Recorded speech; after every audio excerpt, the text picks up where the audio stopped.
Welcome back everybody. This is Dita.Did. This is my first mural.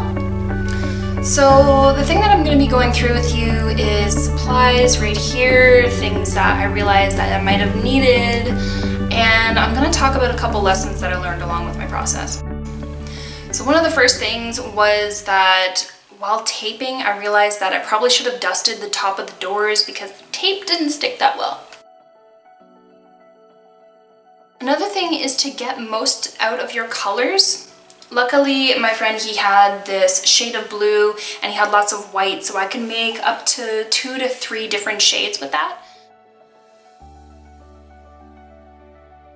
I also had some GoPro footage here, but it was getting really skippy, so I kind of had to lose some footage along the way. One thing that you want to do when you're looking at your space is keeping the interest and the details around eye level and not so much worry about anything that's kind of lower to the ground or really high above. One thing that I truly learned was to take it easy on yourself, because I was lifting a ladder and always using my right arm and turning it and adjusting it in different ways, and about 2 days later I was completely dead in one arm. Like I couldn't even do anything for that entire day without my arm leaving my side. So be mindful of that. If your body is telling you that this feels weird, you should probably stop.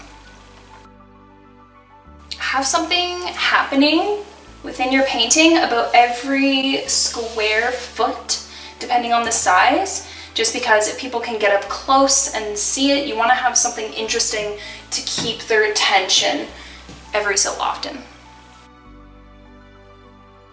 One thing that helps with this and any artistic practice is to take a step back and look at your work from afar, and also squinting. Squinting your eyes helps blur everything and you can see contrast better, value in shades and details, and maybe you might notice something that you would have missed earlier. With this, I added lots of big trees and little trees just to give it somewhat depth and to make it look like you're actually walking into the scene.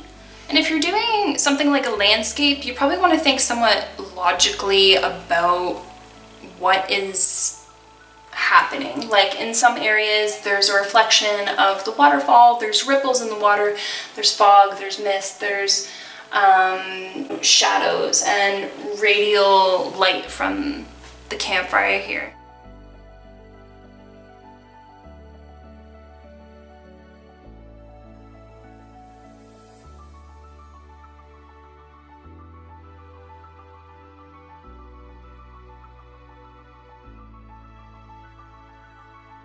And when working with colors, for me it was easy because he told me what colors he wanted, but I also wanted to add some other interesting, maybe contrasting colors, and luckily blue and orange are. But it's good because he also has other orange accents throughout his home. He's got a painting, he's got really beautiful golden furniture, which works really well with the orange, so I had some artistic freedom with that. And not everything has to be realistic. Like, play around with different styles and techniques with things. Like with the sun, I wanted it to be like very blurry and bright, but it was really hard to achieve that with acrylic paint. So I ended up making it more stylistic with blings and kind of like a compass looking type style.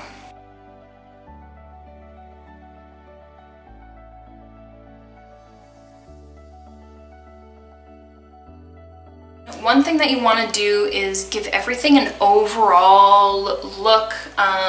Look for pencil lines if you did that. Look for any sections that you might have missed. Double check for your tape. And when you're checking for pencil lines, like, make sure you have a big eraser. For me, that didn't even work. I had to get hot water and soap and a sponge and kind of scrub away at a section. But you want to be very careful with that too, because it's acrylic paint and it can wash away. So you want to be very gentle with this process.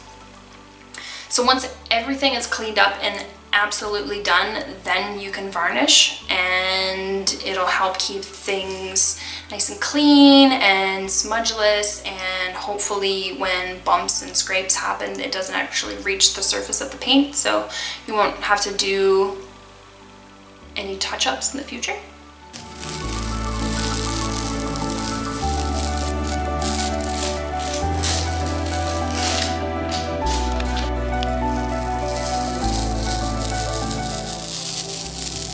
So when it comes to taping off the tape, you really want to pull away from the crease that the tape is on. It's almost like kind of like waxing your legs, like you want to rip away from the grain. But regardless, you want to take it very slow, you want to be careful, you know, if it gets stuck in a corner because maybe there's too much paint in that section, it might be best to get an X-Acto knife and just score that edge before you take the tape off. And honestly, you know, you want to clean up like you're never there, fold up your tarps, take them out, have your own garbage bag, take all of your garbage, clean all of your tools, sweep up, you know, do anything that leaves any evidence that you were there.